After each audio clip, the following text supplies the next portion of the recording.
Yes, I do. This my shit. All the girls stomp your feet like this. Support WrestleTalk! Support each other. Cheap pop for Asuka's official Instagram page for that cold open meme. If you want more Instagram fun, go follow us at WrestleTalk.official, where we post loads of exclusive announcements and videos, and sometimes build feuds with people when we're not supposed to. Sorry, Vince. Sunday night's NXT TakeOver in Your House was a tremendously enjoyable show, not just putting on the brand's usual card of excellent in-ring matches, like Johnny Gargano versus Keith Lee, Tommaso Ciampa versus Karrion Kross, and Io Shirai pinning Rhea Ripley for her first ever NXT Women's title because the Omni Flair. Jobs for nobody, but also because of the nostalgic Easter egg references to the 90s, with mock Ico Pro adverts, William Regal doing his best Lord Alfred Hayes, and how Gargano actually lives in the In Your House set. But while it might have been a very good show, according to one top main roster star, it wasn't the greatest show. Backlash. Randy Orton tweeted the day after, "Heard NXT TakeOver In Your House was great. Slapping my leg for you guys. Sincerely, #leg slap." Making #leg slap the new ...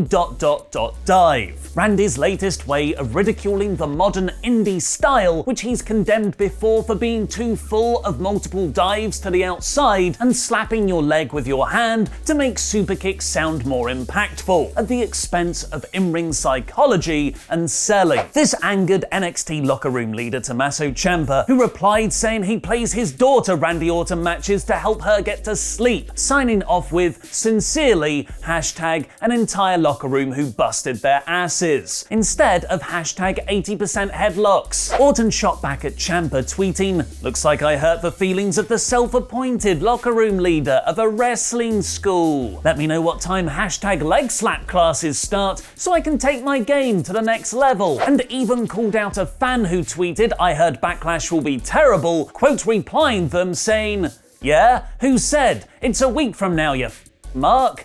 #greatest wrestling match ever." Weirdly, even Randy's wife got involved, asking her husband about Ciampa, "Isn't that the same guy who took credit for all those great matches that he didn't put together?" Which I'm still not sure what she's trying to say. Is Randy's wife putting together Ciampa's matches? But because the WWE locker room is actually a sauna made of gasoline-soaked wood with faulty electrical equipment lying around, Ciampa and Orton's heat has caught fire in a big way, drawing the Eye of Sauron himself, WWE Chairman Vince McMahon. Brian Alvarez is reporting on Wrestling Observer Live that there are no plans for Ciampa versus Orton in WWE, and them building to a match without backstage sign-off has annoyed McMahon. One of Vince's biggest rules is that wrestlers aren't allowed to publicly build matches that WWE don't have any plans for. This is why Vince famously flipped out at Brock Lesnar and Steve Austin for them teasing a match on the Stone Cold podcast back in 2015, and also why Seth Rollins was banned from mentioning CM Punk's name during their online feud back in November. I know what you're thinking, but WWE don't put on matches they advertise literally all the time. It even happened on Monday's Raw, with Asuka versus Charlotte not being for the title. Well, here's Alvarez to explain. Vince hates it when guys or women or whatever do something that teases a match that he's not gonna do. But if he starts booking something that doesn't pay off, it's totally fine. There's a different set of rules. And that's not the only glimpse into Vince's mind we've had this week. Thanks for your support on Patreon, Luke's favourite fan, the one, the only, the awesome Bubba. On the latest episode of Arn Anderson's podcast with Conrad Thompson, the former longtime WWE producer who now works for AEW spoke about Vince's daily routine and how he never really comes into contact with real life. He kind of functions in his own bubble. It probably goes something like this. Now, I'm not saying this is a bad thing. You judge it when I'm done. Got a gym in his house. Gets up very early in the morning, gets a workout, has a limo pick him up, take him to the airport, walks up the steps to a private plane, flies to the town, gets in another limo, goes straight to the building, is walked straight into his office. From his office, he goes straight into the meeting room, where he'll spend most of the afternoon. He'll go straight to Gorilla when it's time, show's over, straight to another limo, straight to the private plane, next to the next town, straight to the hotel that they're staying at, company hotel. And then about 3 or 4 in the morning, he'll go to the gym again, take the next morning, repeat, and that's pretty much the day in the life of Vince McMahon, I think.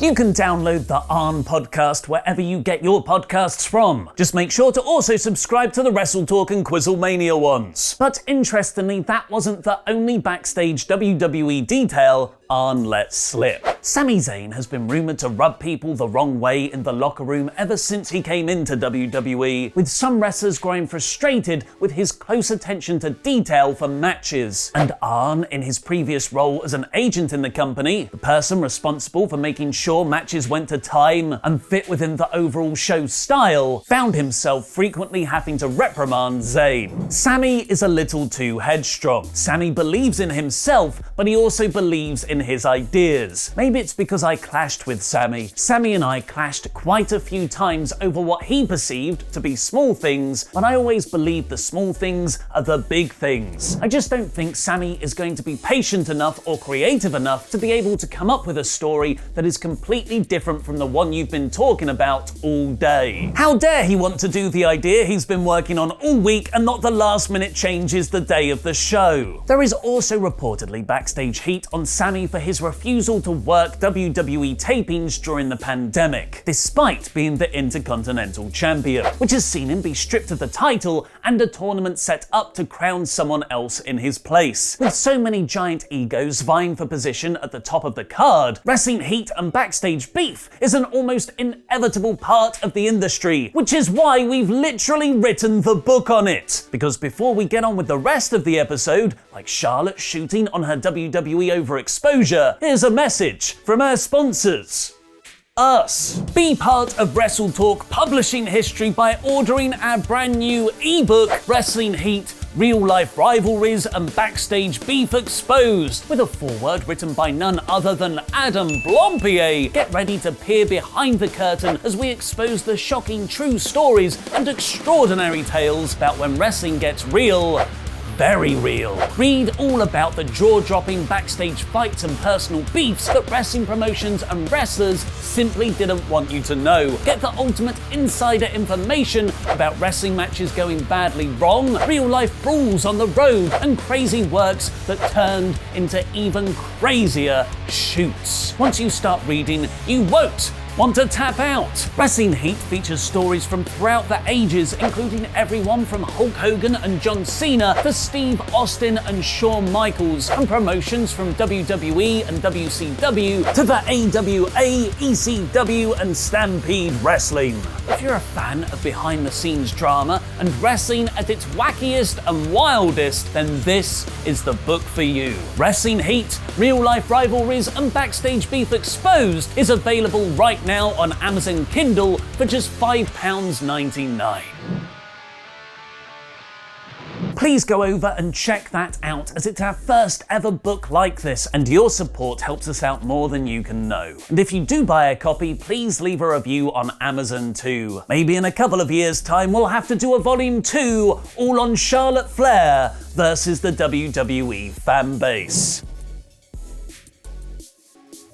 Following her winning January's Royal Rumble, reportedly getting that spot over Shayna Baszler because she hadn't won enough things recently, and her also winning the NXT Championship at WrestleMania, which she lost at Sunday's TakeOver, somehow not putting over anyone, kind of making her 2-month NXT run both pointless and undermining of everyone there. Dave Meltzer is now reporting Flair will be Asuka's first Raw Women's Championship feud following Nia Jax at Sunday's Backlash. Backlash. Charlotte also beat Asuka on this Monday's Raw, further frustrating fans who feel she's being overexposed, just like WWE had done with their previous top baby faces, John Cena and Roman Reigns. And now Charlotte has commented on these complaints on the Maria Menounos podcast, saying it's mainly because she's so good, she's always around. The issue is, a lot of what has helped me in my career is I'm consistent. Maybe I'll never be as high or as low, but I'm able to stay in the game always. I never give people a chance or an opportunity to miss me, so either the audience takes me for granted or they don't. I think that adds to the she's a Flair, she's shoved down our throats. It's so hard for people to see past Charlotte's always in the picture, but this isn't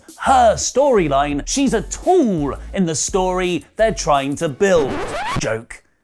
Too easy there? My last name and I'm always in the title picture, but if you look at my last 6 title reigns, it was just they weren't for me. So that's the misconception, because I'm always in people's face. Since her first NXT Championship win on May 29th, 2014, 6 years ago, Charlotte has won that title a second time in 2020, the Divas Championship once, the Raw title 4 times, and the SmackDown belt 5 times, making 12 top title reigns, or roughly 1 every 6 months. She's also had a Royal Rumble match win too. What do you think of Charlotte being overpushed in WWE? Let me know in the comments below, because I'll be replying to people from out of the "this is gonna be good" woo meme. But Paige has disagreed with the direction of another part of the women's division. On last Friday's episode of SmackDown, current SmackDown Women's Champion Bayley and Sasha Banks won the women's tag team titles from Alexa Bliss and Nikki Cross. While the decision has been praised by some, including me, adding another layer to the long Banks and Bayley story, others weren't quite so happy. Paige here! On last night's episode of WWE Backstage, Paige criticized not only WWE's treatment of the titles, but also the decision to put them onto Banks and Bayley. I feel like the tag team championships haven't been utilized to their full potential, considering everyone that's had them. I don't think they've been used right. They've kind of been thrown under the rug. They're not being taken very seriously. Now we have a tag team division, and we could utilize so many of the tag teams we have, even down in NXT or up in Raw and SmackDown. Bayley and Sasha,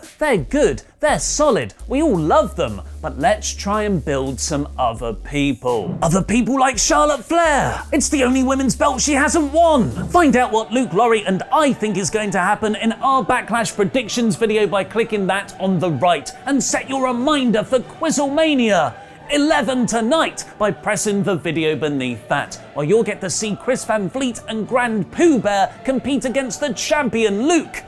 And Chopper's also there. And go to WrestleTalkBooks.com to get your copy of the Wrestling Heat book. I've been Ollie Davis, and that was wrestling.